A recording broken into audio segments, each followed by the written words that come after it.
day to one and all. Welcome and welcome back to yet another episode of Sometimes the Old Man is Right. As usual, I am your host, Lamont Ferguson, playing the role of the old man. Not the old man out to sea, not even the old man at home. It's the old man on the road. I'm Charles Carrault. I believe I'm saying that right, this particular episode. I am in Colorado Springs, Colorado. I have decided to do the podcast on the Saturday instead of the Friday. I know I'm wrong again. Why would you even listen to me? Why would you even trust me? You say, hey, he's going to put it out on Friday. He said he was going to do that, and then it doesn't. But there's a reason for that. How are you? How you been? How was your week? What's the good word?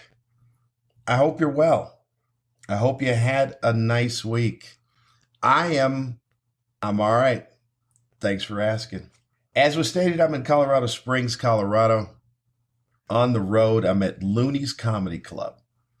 And I decided to wait until Saturday because then you could get the post first show or first night wrap up as to how it went as opposed to the going into the show thing. And it's interesting.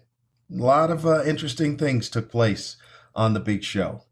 So why don't we go ahead and start there? This is episode 19, number 19. What does that 19 mean? That means we can drink. We can legally drink in British Columbia. I think that's what that means. I believe the age of drinking is 19 in British Columbia. I believe it's 18 in Alberta. I'm not sure of that, but I'm pretty sure. So that's what the podcast can do. The podcast can now go drinking in British Columbia, over in Kamloops and Courtenay and other places that are in British Columbia. I know others, but I was trying to name ones that are really obscure. Port Alberni. They can go drinking over there. So I'm back. Looney's. Looney's is the longest running comedy club that I perform at in the United States.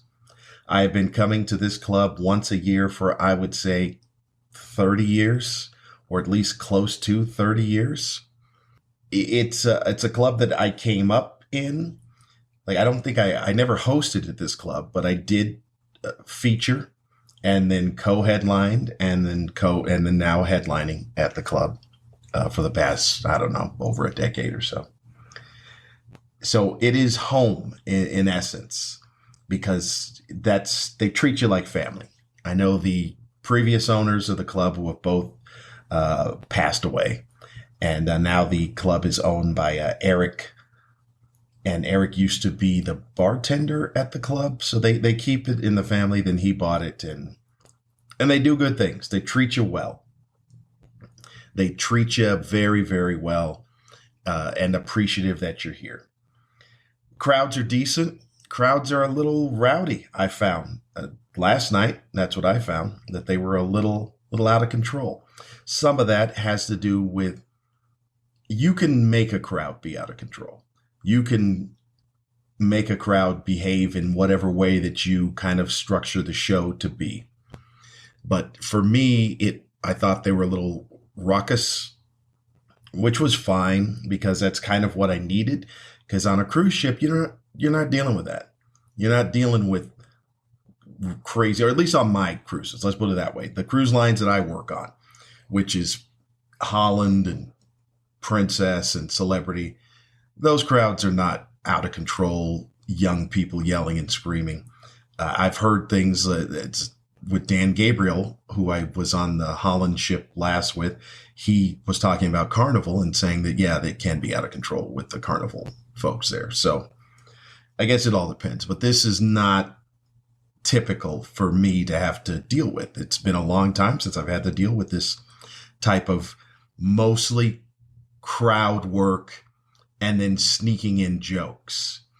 Because I'm used to just going up with, here's my presentation. It's an audience that showed up at a theater, ready to see whatever it is that you've prepared for them. And this was not necessarily that. I would probably say that it wasn't half and half, but it was at least 70-30, 70% prepared material, 30% crowd work. Like I said, it was different. It's a nice tool to make sure that you have sharpened just in case you need to do it. So for me, that was nice to see that, okay, yeah, you can do this. You can still go back to this type of roll up the sleeves and get into the pit and deal with the crowd in this particular way. Although it's not necessarily fun, but if you can do it, you're like, all right, they had fun. I did my job is kind of what it is. Like I said, the makeup of the show has something to do with the opener on the show, Jeremiah, who delightful. Never had seen him before. Very, very funny. Out of Denver. And then Spiro is the feature act, the middle act, who is out of Las Vegas. And that's a character. Spiro is a character. It's like you've opened up the cage and let out the Tasmanian devil onto the people. And that has something to do with why the crowd gets a little riled up, is because of the fact that they were used to a guy that had a lot of energy, not necessarily high energy. I've seen other comics. Heath Heish is high energy and other people are high energy. He's not high energy in that aspect. He is animated and rapid fire is what it is. And then a lot of crowd stuff where it's like, what do you do, sir? Hey, nice hat. It's that type of deal. And then the crowd gets conditioned to that. And then I come up, and you know me, or maybe you don't. I don't. Yeah, you know me. I take my time. And kind of lay out the groundwork and stuff, but that's not what was needed in that case. I had to come out with a little bit more energy and then try to tame the lion in a different way. So it was successful, but it's not the thing that I want to always be doing, because it seems like a step back. I mean, I get it that as a comic, you'd go up there and do the stuff that makes the audience laugh and also try to stay true to yourself. But when you're dealing with an audience that just feels like, no, we're going to take this show where we want it to go, that's not going to go with me, because I'm not going to let you do that, because that's not how it works.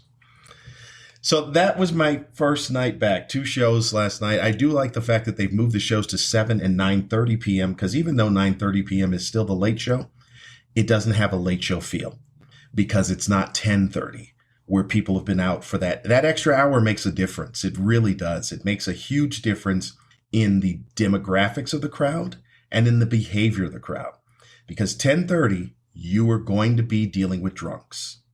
9:30, maybe not so much. Maybe some will be drunk, but the majority of them will not be drunk.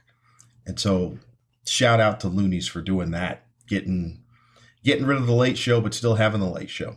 The other thing that makes it even more interesting is the idea that, you leave your house, you leave your area, and you've gone to a different part of the country. And a lot of people would like to say that, well, it's the media. It's the media that's dividing us because they're just showing how the country is different and how they're dealing with the pandemic in a whole bunch of different ways. No, it's not. It's not the media, you jackass. The media is just reporting the news. They really are. Because I left Southern California, where it is, mask crazy, mask to get in, mask to show your Vax card if you want to go into any place and stuff like that. And I then get on a plane and it's mask, wear your mask, wear your mask. And you get in the airport, it's wear the mask, wear the mask, wear the mask. And you get here to Colorado Springs. Well, they must be giving people lots of mashed potatoes out here. Because as far as you can tell, ain't no COVID here. Ain't no COVID here. I'm wearing a mask to get into the club because I figure, oh yeah, they probably have masks to get in the club. I walk in, I look around. There is nary a mask to be found. No one has a mask. No staff has a mask. I go into the showroom. Not a single person has a mask. No one walks in with a mask. So ain't no COVID here. So that was a big adjustment to make where you go, oh, okay, I get, all right, this is what we're doing. All right, fine.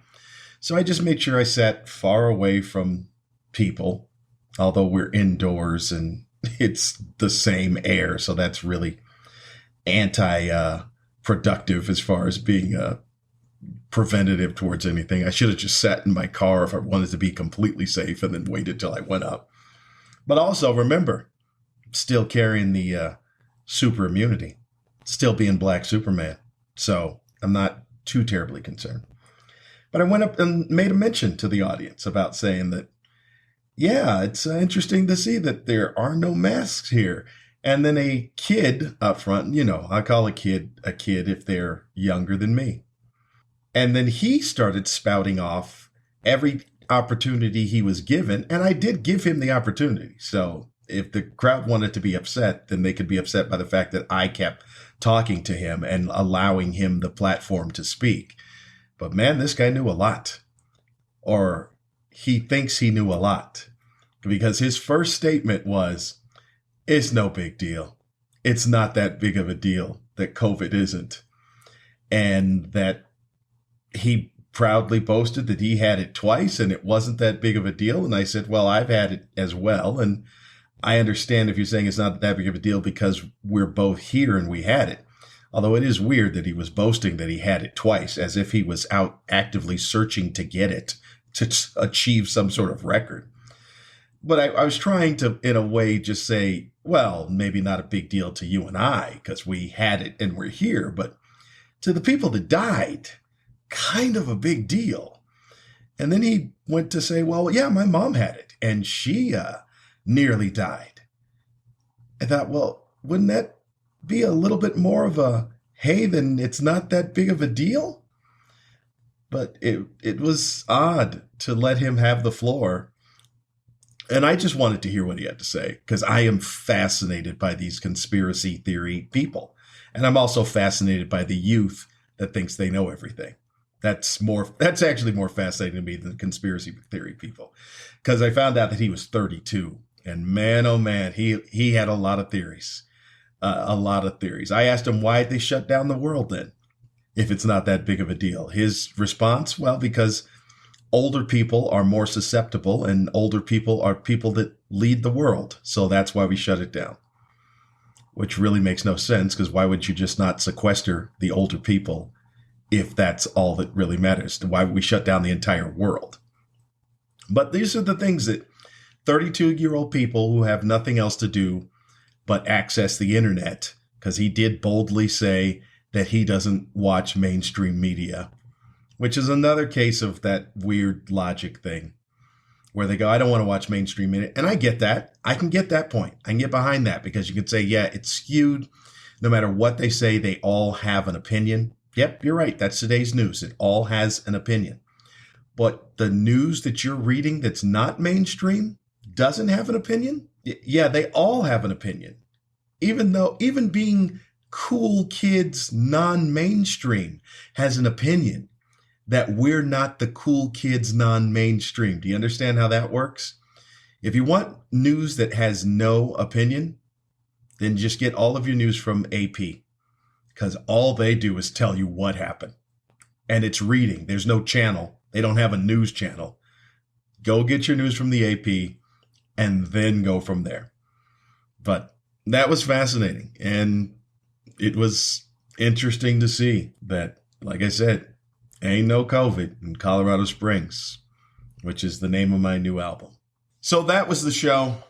Let me tell you something else that took place on the show, because I'll keep the chunks together so I don't have to keep going back and forth. The first and second show, because I'm coming back first time in a stand-up comedy club, headlining a stand-up comedy club since the whole shutdown, is I'm trying to flesh out stuff, see if it fits, see whether I could use it on the ships, see if it's something that'll go into the new hour. I have a whole list on my phone of new hour and ideas. Some stuff works. Some stuff I have to sit down and write out. I don't know if I talked about my writing process, but sometimes I find it best if I sit down at a computer and write out verbatim what it is I want to say, then go up and say it verbatim, memorize it, say it verbatim, and then listen to it and then trim it down to how it should be spoken. Because writing funny and speaking funny are two different things. So there are a couple of bits where I do have to sit down and write it out. But there are some bits that I was like, I could go up there and wing it, figure out how it goes. The older I get, the more I prefer to write it because I know that it's better that way. Also that I will find more funny than winging it. Winging it, there's a time clock. Once you go into it, there's a clock ticking in your head. How long do you have in this space? How long do you have to make it funny? And that's what takes place is you go, okay, I've got this much time and I'm running out of time and I'm out. But when you're sitting down and writing, you can flesh out and go different angles and go like, I wouldn't have seen that if I was just talking because there's that clock running in your head that says you got to move on. This is going nowhere. You're just kind of talking. So one of the pieces that I enjoyed doing that I'll flesh out later today and do it tonight is the expansion of the names bit where I talk about names. If you've seen the act, you know that I talk about names being like models of cars, where sometimes they just stop making you. But there is an angle that I like, and I say kudos to the Latino and Mexican folks because they stick to the same 12 names. And that it's the truth. Like, white folks will get all the trendy names, Declan, Dylan, Tyler. That's all the trendy names that come in. And black folks are on their own, man. Black folks, we are way out in front. This is like a boat race. It's like the old America's Cup where the lead was the lead and nobody's catching it. Because when it comes to names, nobody's catching black people. Nobody. Black people are coming up with names. You hear a name for a prescription drug on television, you're like, yeah, that could be a black name. Sky Rizzy. Yeah, that's definitely a black name. They're all in there. Dovato, Chimera, Okervis, Kesimpta. All of those could be black names. So, but Latino and Mexican folks, they stick with the same 12 names. And they don't move. They don't move off those names. So I kind of threw that out last night, and that worked well. So I'm like, all right, let's flesh that out and see if we can add on to the bit. So that worked. Now I'll also tell you something that didn't work, which will be very interesting because I believe the premise is a good premise.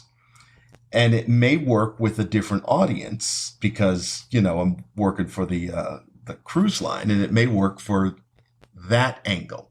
Because I think people who are younger don't get the angle of what took place before them because they're it's the can't see the forest for the trees thing. So there was a very excited couple that was pregnant. And during the Spiro set, he had announced that, hey, we're pregnant. Matter of fact, he said, and I quote, "We're fucking pregnant." So that was a funny way to put it. And I have a bit about the idea that this is the worst time to be a parent. And I mean in society time to be a parent. Because when you look at how parenting works, our parents, which would be my parents, and those parents are in their 70s. Oh my God. How great was that? How great of a time was it to be a parent back then? Because you had nothing to do. The list of demands, the list of obligations to be a parent back then, really, it was put a roof over the kid's head, put food on the table, the end. Those were the obligations it took to be. You didn't have to be present. You didn't go to any conferences. You didn't have to be involved. You didn't have to worry about that kid's well-being. You understand the amount of time that to be a parent now, it is all encompassing. It's weird because I've been trying to say that word and now I've said it too many times. Like you're only going to hear the last time I said it, but trust me, on the original recording of this, I probably said it 5 times and it didn't sound right. And now it sounds weird. But anyway, that is what being a parent is. It's all encompassing. It's, I got to worry about this. I think I told you about this earlier, saying that Olivia is out at 2:05 p.m. Monday, Tuesday, Wednesday, and Friday, 2:05 p.m. And I am there at 2 o'clock every single day to pick her up. Because why? Because I don't want her to feel any exclusion. I don't want her to have any anxiety that she was left or that she was forgotten. Do you understand? Today's parent is all about keeping your kid out of therapy. That's all it is. And my parents, if you're my age, that wasn't keeping, they didn't give a damn about any therapy. You're going to go to, what's wrong with you? You better walk it off. So that's my point. My premise is the idea that this is a horrible time to be a parent. Tongue in cheek-ish horrible time to be a parent because you've got so much to do. It's so involved. I got to make sure my kids have play dates and I got to schedule all this extra time because I got to keep that kid out of therapy, trying to avoid a therapy session. That's all parents are doing today. And it's a crazy time when you look at it in contrast. It's sure fine. It's progress, how it works. The fact that even the guy says we're pregnant, that's still funny to me. I get the idea of it. I get the whole we thing are pregnant, but come on, dude, you ain't pregnant. You're not. And you're trying really hard.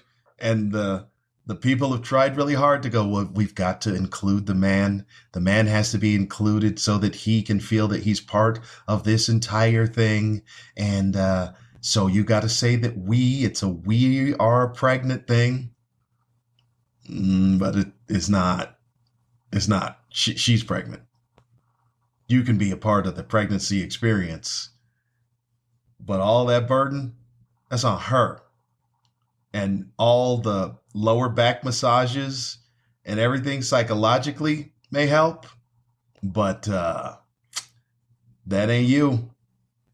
That's not you. So it's funny. I find it funny. I'm not poo-pooing it. I'm just finding it funny in contrast. I do all the dad things that are today. I'm walking my kid to school and I enjoy it. That's the highlight of my day. Every day is walking back and forth. And I walk Noah to school. I walk Noah back and forth to school. And Noah walking to school was Olivia's 3 blocks to walk to school. You know what Noah was to walk to middle school? I counted the steps once. It was like 100 steps to get him to school. And yet I still did that and enjoyed that. So I get the whole inclusive thing, but still I can also say that it's funny to me. So that part didn't work because I brought it up and they all just stared at me. All right. So I'll go back to the drawing board and try to figure that out. So it's not all success is what I'm trying to say. There are some nights where you got to go out there and try to fix things and do stuff like that. The other thing on the docket, on the list of items is I was fired up when I came home from Hawaii, and I'm not as fired up anymore about it, but still it's something that needs to be talked about. I walked onto the ship in San Diego. Didn't have to fly, which was great, just to drive down and walk onto the ship in San Diego. But the final destination for me, the disembarkment, was in Hawaii, Honolulu, Hawaii, which was beautiful. From what I saw, on the streets on my way to the airport, I wasn't too happy about that. You remember from the last podcast. So I then get to the airport. Now I know that my bag is overweight because I didn't have to weigh it to get to the ship. I could just pack because I didn't have to be concerned about the 50-pound weight limit on my bag. And I also had some Christmas presents from the family that were given to me to open during Christmas because I was on the ship. So I know that those items of clothing were going to weigh a little bit more, but I'll figure it out. So I get to the airport, weigh my bag. Now I'm a little off because I'm not used to being in the airport. It's still new coming back. And I said, I think this is about 2 pounds over. And I put it on the scale, and no, it was 7.5 pounds over. So I go, all right. So I go over to the little table, start unpacking, figure out, okay, I'll move this to here, move that to there. I've just got the carry-on and a backpack, and then those both are pretty full. So I'm just trying to figure this out. I think I've got it. The problem is nobody knows what clothes weigh. And they're like, oh, just remove 2 pounds. Well, what are 2 pounds of clothes? Anyone know? Anyone have any idea what are 2 pounds of clothes? I have no idea what clothes weigh. None. I'm looking at them like, okay, well, jeans. Jeans must be heavy. But how much are they? I don't know. So I take a couple of pair of jeans out. I know if the shoes are heavy, but I can't move the shoes. And I don't know. I don't know what a t-shirt weighs. I don't know what a pair of underwear weighs. I have no idea. So I move out what I think is enough. What I think is close to 7.5 pounds. I know I can still be over. I know they're not going to go crazy if I'm 1 or 2 pounds over. So I get it. I go back to the scale. 4 pounds over. 4 pounds exactly. Well, it's hot. I'm tired. I'm sweating. I want to go home. So I announce to the lady, I don't want to move anymore. I'm just going to pay the extra baggage. And she looks at me and she goes, are you sure? Because it's $100. Now, I didn't think it was $100. I thought it would be like $50 because that seems fair. But $100. And at that point, I'm like, you know what? I don't care. I'm resolved to paying $100. So keep in mind, I paid $35 to whatever the fee is for them to do what with the bag, handle the bag. And then I pay $100 extra because the bag is 4 pounds over. And yeah, I could have walked back over and taken more stuff out, maybe wore clothes. I don't know what I could have done, but I could have done something. But I thought, no, I'm going to pay this because I need to be angry about this. I need to be $100 worth of angry. So for one bag that was 4 pounds over, I paid $135 to have them handle the bag. I don't know what this fee is that we're paying. I really don't. I know there was a time when there wasn't a fee, and then they came up with some bullshit about, oh, we need the extra money for fuel because oil is too high. And then oil went down, and they never gave the money back, which is not surprising because that's not how things work in a capitalist society. Once you pay something, they're like, they're used to paying it. We don't have to give them excuses as to why they're not going to pay it, and we're definitely not giving back any money. But my other thought is that that lady could have easily let me go with the 4 pounds over, or at least tried to talk me out of paying $100, even more so than just saying, are you sure? Because that $100, that arbitrary, ridiculous $100 doesn't go to her. So why are you trying so hard? It goes to your very highly overpaid CEO. That's where it goes to. And why are you doing money for that person? Why are you doing anything for money to get to that person? That person don't know who you are. That person doesn't give a damn who you are at all. And it also has nothing to do with flying the plane. Here's the other thing about it that doesn't make any sense before I get to that part. If I had to check two bags, which could have been 50 pounds apiece, you know what that cost would have been? $85. $85 for 2 bags, which would have been 100 pounds total. Or $135 for one bag that was 4 pounds over. That's something, ain't it? In what world does that make sense? Well, in the airline world. The too big to fail world. I want CEOs' heads on sticks. That's the bottom line of this. I need CEOs heads on sticks. It's ridiculous. There's no reason for it. And the next time they have problems, can we please not bail them out? Their structure is horrific. We see the news stories. The CEO is leaving, and they've got this package, the parachute package that is worth blah blah blah millions of dollars, and their salary is. Come on now, what are you doing that makes your salary that worthwhile? I get it. In the capitalist society, you get what you paid for. Whatever you can get paid, that's what you're worth. But in the eyeball test, in the real world test, in the logic test, you're not worth that much money. You're not. I can even say that athletes that get exorbitant amount of money are worth that much money. The amount of money that LeBron James makes, I'd say he's worth that much money because of the impact of what it affects. But a CEO for an airlines, that's a dime a dozen.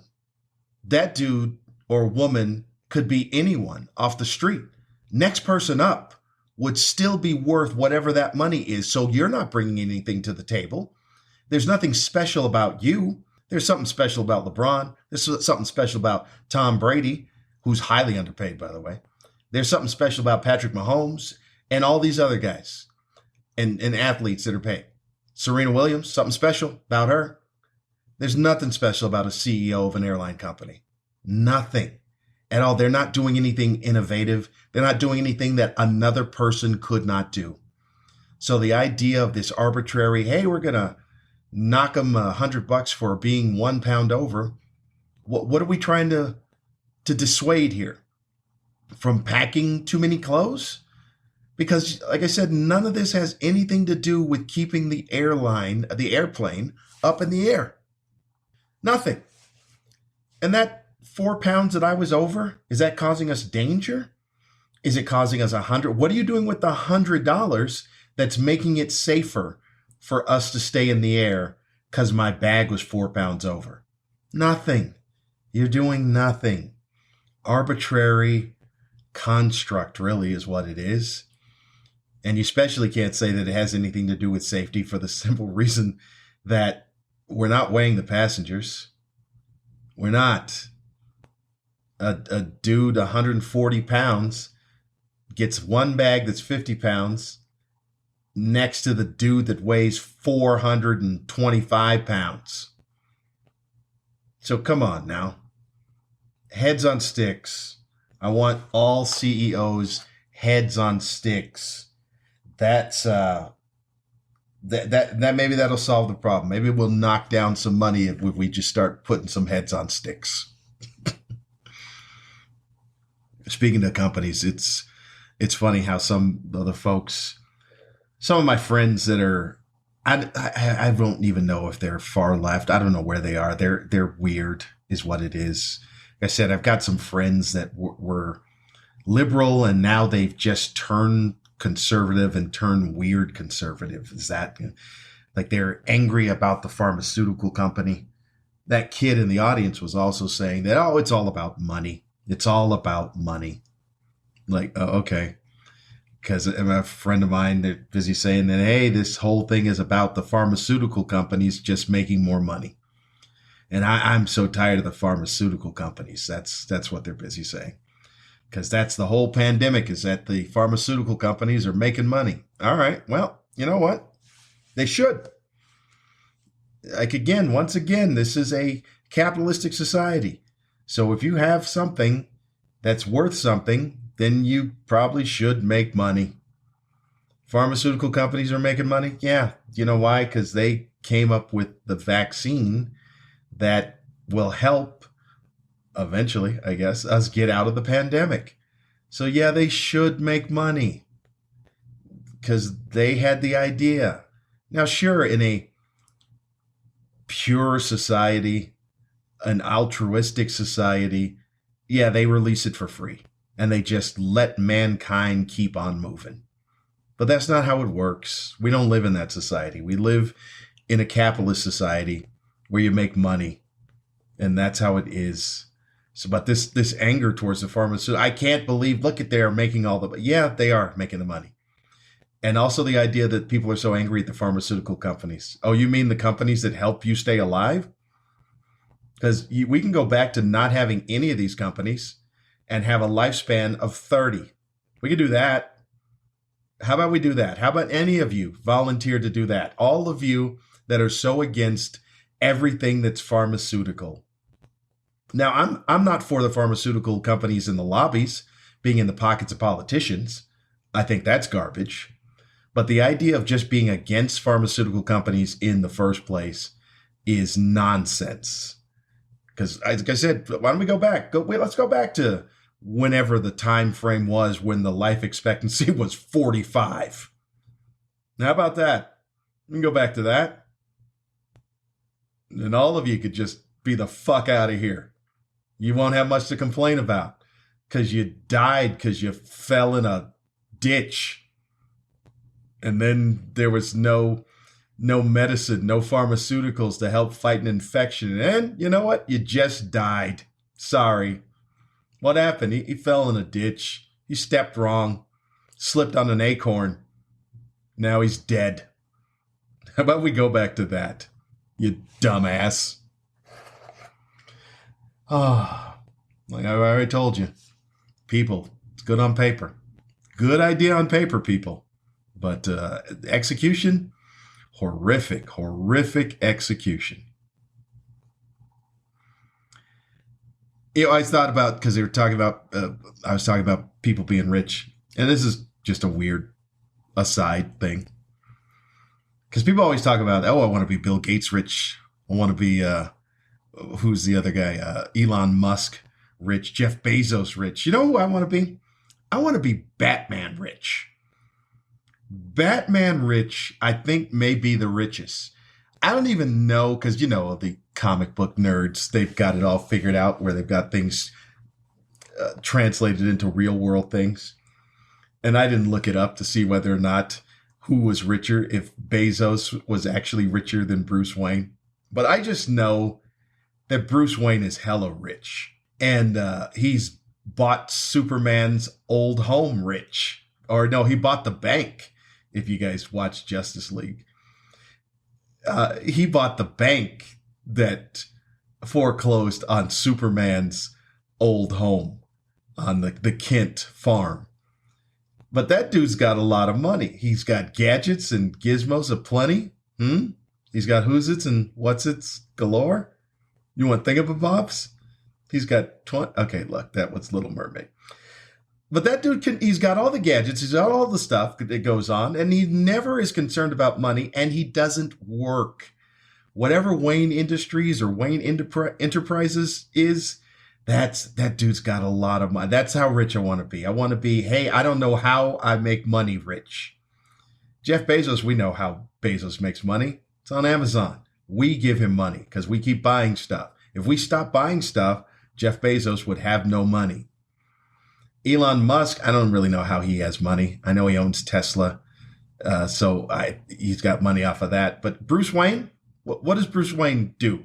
Do we know? No. So I want to be that. I have no idea how that dude, he either makes money, like he actually is the treasury, but that's how rich I want to be. I want to be Batman rich. When it comes to moolah. The other topic, which I guess I should have tied into the front end. Again, I looked at the list too late, but it is something I did want to talk about. I don't know if you guys saw the beef recently, Whoopi Goldberg versus Bill Maher, which was interesting to me. Bill Maher made a couple of comments on his show Real Time, where he came out and just kind of said, hey, I'm over COVID, like we're over it. It's been 2 years. We're over it. It's a comedy show. So anyone who understands that gets the idea of what he's saying, that he, you know, because Bill Maher's vaccinated. He's not anti-vax nor is he against the whole thing. He's a guy that just is kind of like, it's fatigue. It's what we all have. It's COVID fatigue. It's like we put people in charge that were supposed to solve this problem, and now it's 2 years and we don't know where we are in the process. If we're towards the end, if we're in the middle, if we're not, we don't know, because more things keep popping up and more questions keep not being answered, so we don't know what to do. And yes, it's tiring. It's fatiguing. And I get when he says we're over it. He doesn't mean, hey, I'm not going to pay attention to it anymore. It just means that, yeah, inside I've had enough. And we all get that. We all get it while we're wearing the damn mask. And you know what? The mask when you go into a store is different than as someone who travels a lot. Man, that is very annoying. The traveling with the mask, because that's a full day. That's a full day of wearing that stupid mask. It hurts your ears by pulling on it. It's annoying. The kids also that are wearing it that have the problem. There's a rash that takes place. Olivia has one, a little kind of skin irritation on her face because, you sweat, and that is annoying. Yeah, we're tired. We're done. It doesn't mean that we're going to stop doing it. It just means we're done, as in emotionally and mentally. We're done. That's what he meant. And if you get it, you get that. Well, Whoopi Goldberg on The View, which, by the way, I can't stand The View. Oh, if it's on in the house, I will leave the room. I can't stand it. I flip by that channel so fast when it's on in the morning and I'm flipping through channels. I can't, it's the women talking over each other, all talking at the same time. I cannot stand The View. When Barbara Walters first started, I actually did watch. It seemed like it had a little bit more dignity back then. It seemed like it had more order back then when Barbara was on it, and that people would actually take turns in talking about stuff and discussing stuff and not getting overexcited and over passionate and just wanting to yell and scream over each other, because that's what it is now. As much as this is a sexist comment, it's a shrill fest is what it is. It is a shrill fest on that damn View.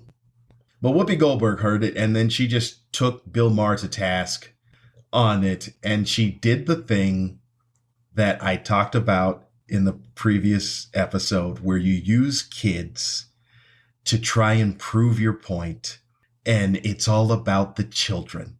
And she said, well, what about the people who aren't over it? The people died, and what about the people that can't get the vaccine?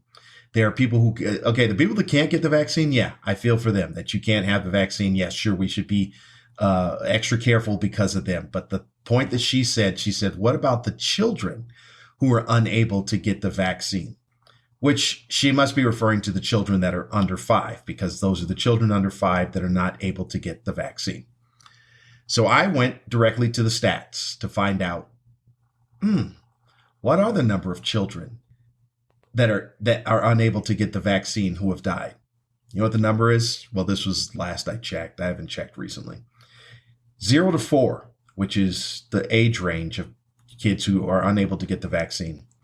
Total number of deaths, this is by the CDC's count, 266.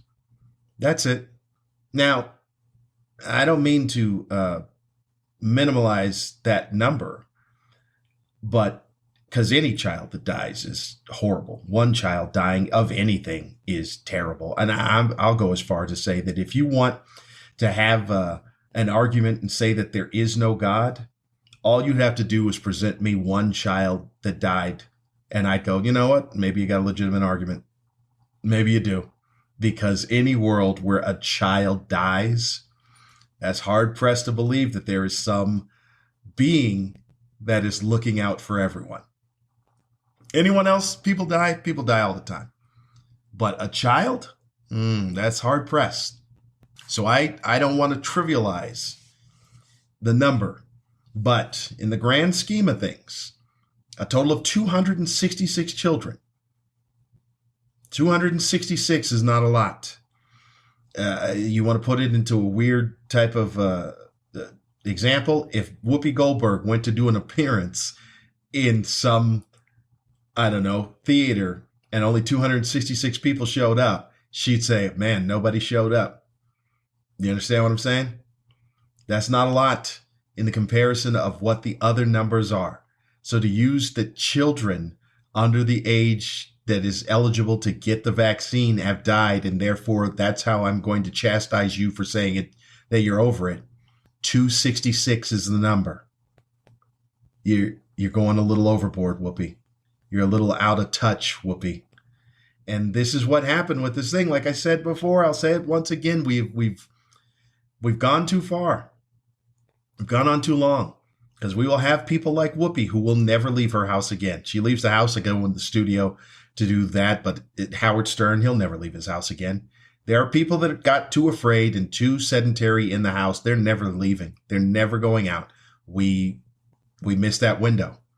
So this is where we are now. We got people here in Colorado that don't believe it exists or don't believe it's a big deal, and they're just, hey, it's 2019, let's go. And then you have the other people that, like I said, will wear a mask in their car when they're by themselves, and will also very, very rarely leave their house. But I get what Bill Maher was saying. Whoopi, come on now. Now you know he's a comic. So what are you doing? That stupid View show. All right, I think it's about time to wrap this up. I think we've exhausted all of the points I've got on the list. This was an interesting one.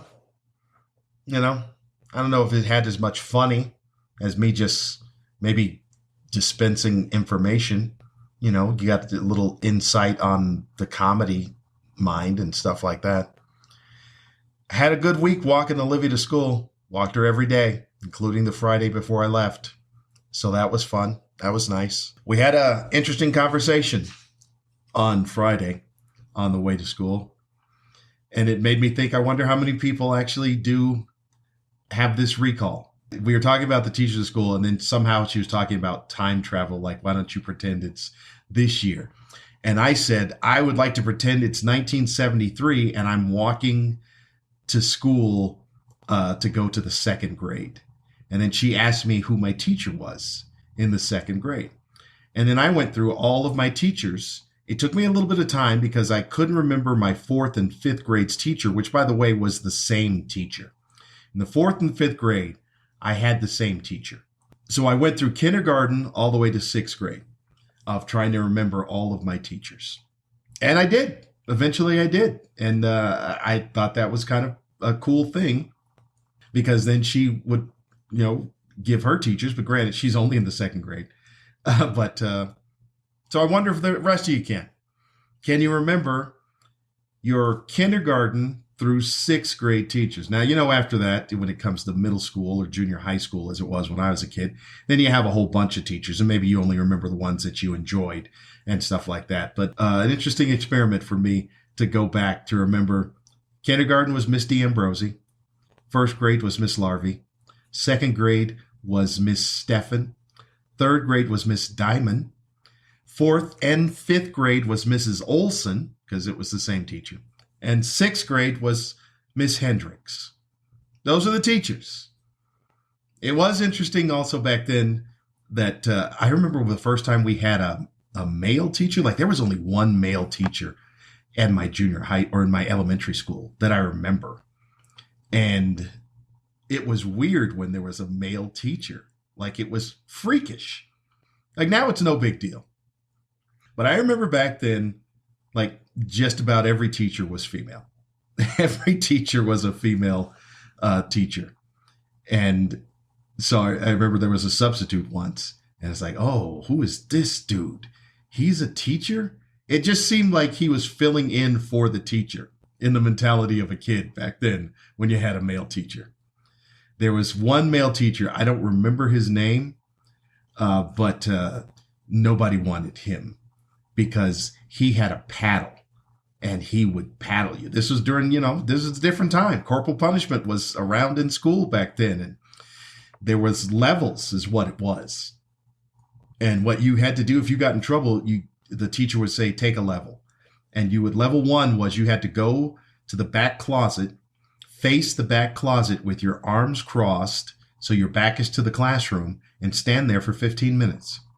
That was level 1. The levels went up for the week. Once you got through the week, then they reset.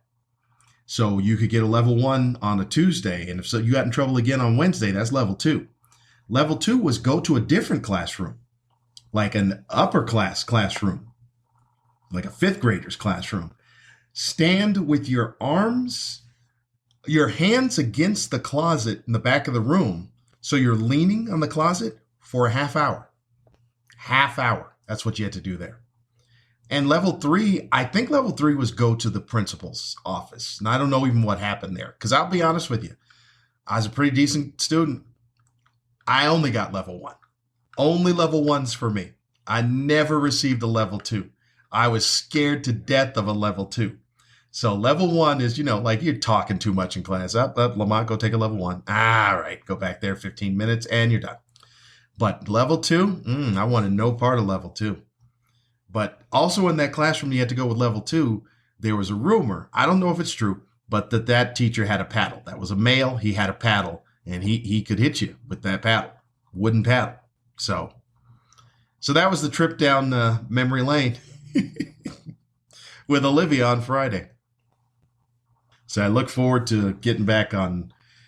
I'll get back tomorrow. I'll watch some football and then start up the whole thing again on Monday, walking her to school.